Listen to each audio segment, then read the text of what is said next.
Hi there, I'm Nu-Trix, and I've been playing with the DrumLog from Korg, especially the log add-ons. I don't know if you call them plugins, units, expansions, call it what you want. I would call it add-on. It just adds to the DrumLog.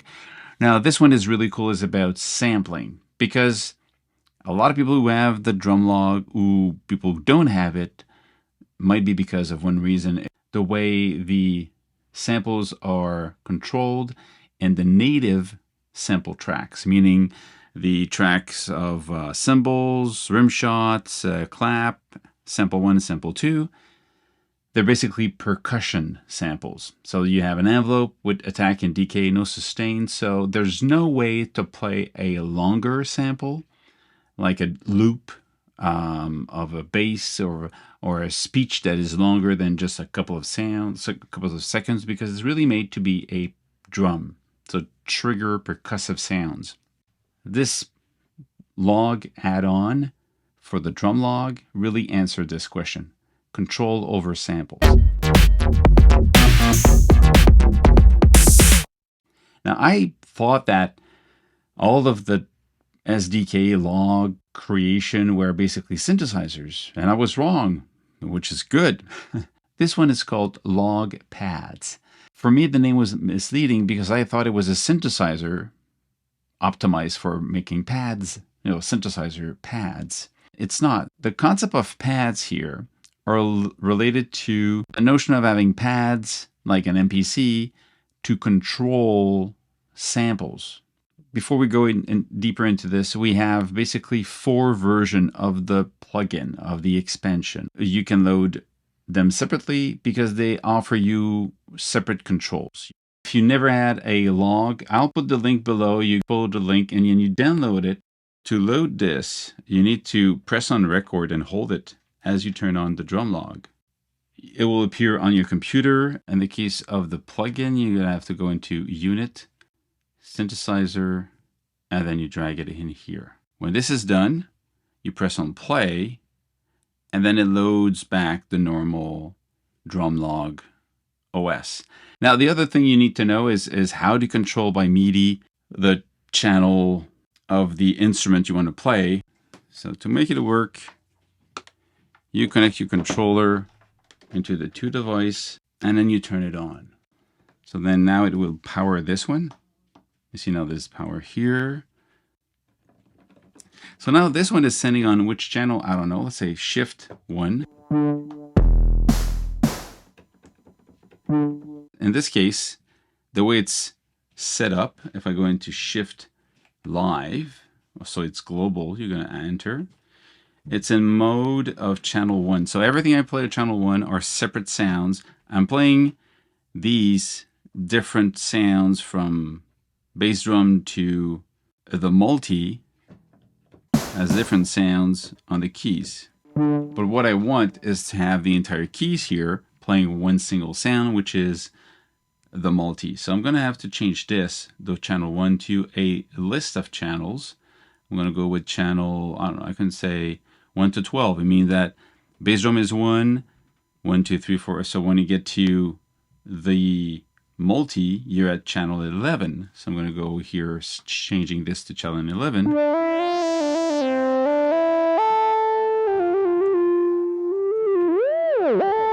So it works. Okay. If you cannot easily change the channel of your controller, you could also change this to make it so that channel 1 is the one here. So depending on where you start, 5 to 16 or 6 to 1, meaning that the last one, now this one, if I change it to 1, be this one. So 7 to 2 mean on channel 1 will be the multi sound. So okay, so I'm ready to play with and control the expansion. So let's go into the expansion. I'm going to go part user. That's what I'm playing. I'm going to go into the edit parameters window. I got nano. Switch that to, I've got this one. I've got the log pads 8, 4, 2, and then I have the 16. Okay. Oh, 16 is here. Okay.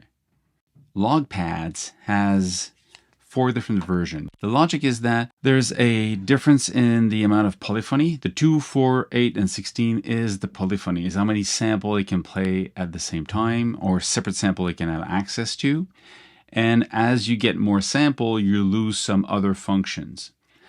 It's not always a problem. For what I want to do with this, having the LogPad 8 with 8 voices only gives me the control I want and enough 8 to play enough sounds that I want to have. The other thing you need to remember is that the internal sequencer does not seem to work outside of a monophonic sequencer. So even if you play 16 sound at the same time, it will not. It will only play the last one that you recorded into it. So that could be a problem if you want to record the performance of 16 or 4. It doesn't work for that. You'll need to use an external sequencer, either hardware or software, or play live. If you look at this graphic, you see the differences between the 2, 4, 8, and 16. Now the 2 and 4 also have a layer function because they use less samples, they have more features. Now the layer function gives you the option of layering 2 sounds at the same time, so playing them at the same time. And you can also have different ways to spread them on the keys. Whereas the LogPad 8 and 16, you have more samples, you don't have layers, but you can play separately. So then you've got groups that can control separate groups of 4 different sounds at the same time. In the LogPad 8, you also have control over the tempo or the tuning. So if you change the tuning, you change the pitch, the speed. But you don't have that in the 16, because 16, you're really just, all the power is to playing the 16 sounds, and you have control over the way the sample are playing. So if you look at the parameters you see for LogPad 2, you see that for all of them, you're going to have notes, groups, modes. Now let's explain the modes before we go further. You've got the group playback modes, and we've got the sample mode. Now here for sample playback, one-shot gate mode. So gate meaning as you hold your key, it will play it. One-shot sustain mode, you press, you release, and it plays the sound till the end. So it doesn't care about note off. So you just trigger the whole sample. So this is cool. You got loop repeat mode. So as you keep your finger on it, it loops. And loops toggle mode, note on start and stop playback. And you see the note off here does not respond and does not respond to note off. So these are just different ways to play it. Cool. Now group 1, 2, 3, 4. When you select these, you actually use the reaction of the group that you have here. So group becomes a bit more complex, but it's fun because you can combine a couple of sounds together. Let's say you put, I don't know, 4 different sounds into group A. Group 1, for example, and group 1 you assign it to layer. Now, again, layer only works for 2 and 4, but 8 and 16 does not have layer, but you have a G, which is one-shot gate sequence. So it means that every time you press on the key, as you keep your finger on it, it plays the whole sample. As you release and you play again, it will play the next sound in the group. S is the sustain, so you press it, it will play the whole thing. And when you play again, it'll play the next sample, but the whole length of it. Capital C is a chain mode, meaning as you keep your finger on it, what you get is a kind of a wave sequence that plays all the sounds one after the other part of that group. Then you've got G, a small g. It's a one-shot gate random mode. So as you keep your finger on it, it's a gate. So as long as you keep your finger, it plays, and it's one of the sound in the group that is played randomly. So it always changes. So let's say you use that for a hi-hat that changes all the time or something like that. One-shot sustain random mode. So it's, you press on it and it plays the whole sample, but in the random fashion for all the sound that are in a group, one after the other. And the random chain mode, so it's a chain of, you keep your finger, it plays all the thing, but it basically changes in the random way, the switch between all the sample one after the other. So because it's a chain mode. So these are the different ways. In my case, I'm going to keep it in a sustain mode, because what I want to have is to play the modern drug for pain. The whole sample. So it plays till the end. And these are loops, basically. So what I did, I went into here, I selected LogPad 8, and I did go into GGGG, so the groups are all into gate mode. But then for the samples, I didn't use the different group. I did use SS or sustain for all of them. And then I decided to select the sound I want to have. The modern drug for pain. Because in sustain, it plays till the end. So I'm just going to enter a kick first here. Very simple, just the 4 on the floor, so I know where each beat is. I'm just going to keep the volume down.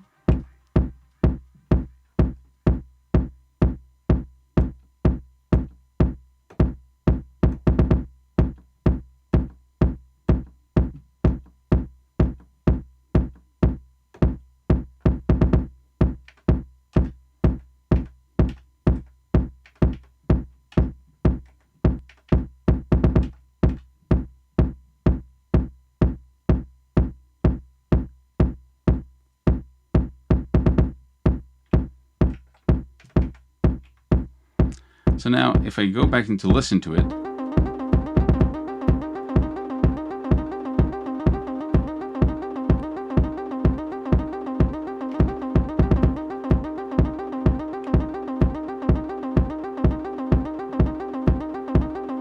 you see it's not the wrong, it's the wrong speed.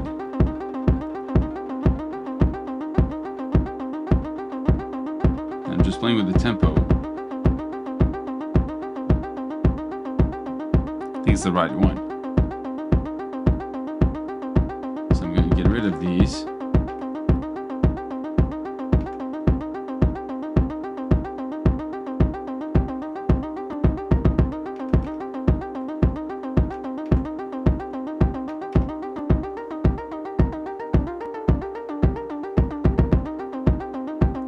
So it triggers at the first sample, this first step of the sequence. And it plays the whole sample till the end because it's a 4-bar sample. So now I can just go into the snare. So I'm going to add snare only on.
And then I can go back to just see. Many fantasies are being transformed into reality. That's it. I just recorded this one when I want to. Then wait. Wait a second.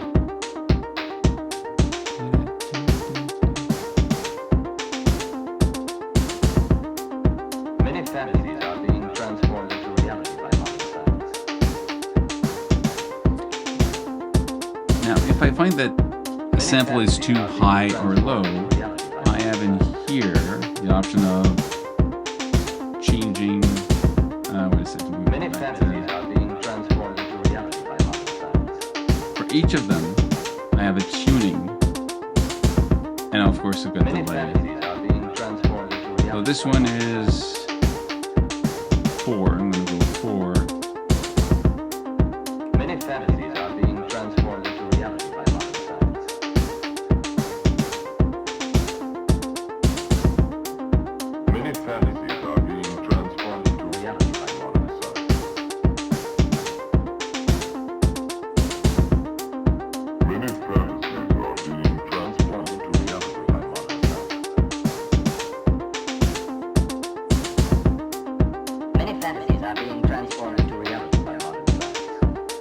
So that's it. I can change that.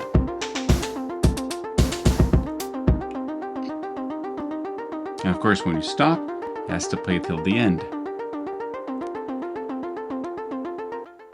This is game-changing for what the DrumLog can do. It's not perfect. You need to learn how it works, and the fact that the DrumLog sequencer is monophonic is a limit to how you can control all of this.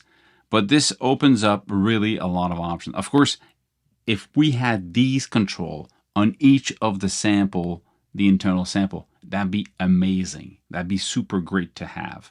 And I'm pretty sure they can. It's just a question of, do they want to put the money into it and the time to do it? But I think that this DrumLog has the option of doing that, and that it would actually bring a lot of interest from people to have this. But I'm guessing that I have no information from the inside, but I'm guessing that they won't do that because of the limit of the RAM, and people are kind of not so happy about it. And they probably are coming up with something that can do more RAM memory, more control over the sample, and maybe even sampling. I don't know. I'm just wishing out loud. And by the way, watch the other video about the DrumLog. I've got a couple of them already online, and more coming in about the different log and a way to optimize the sample memory. So that's it. Stay safe, make more music, and see you soon. Cheers.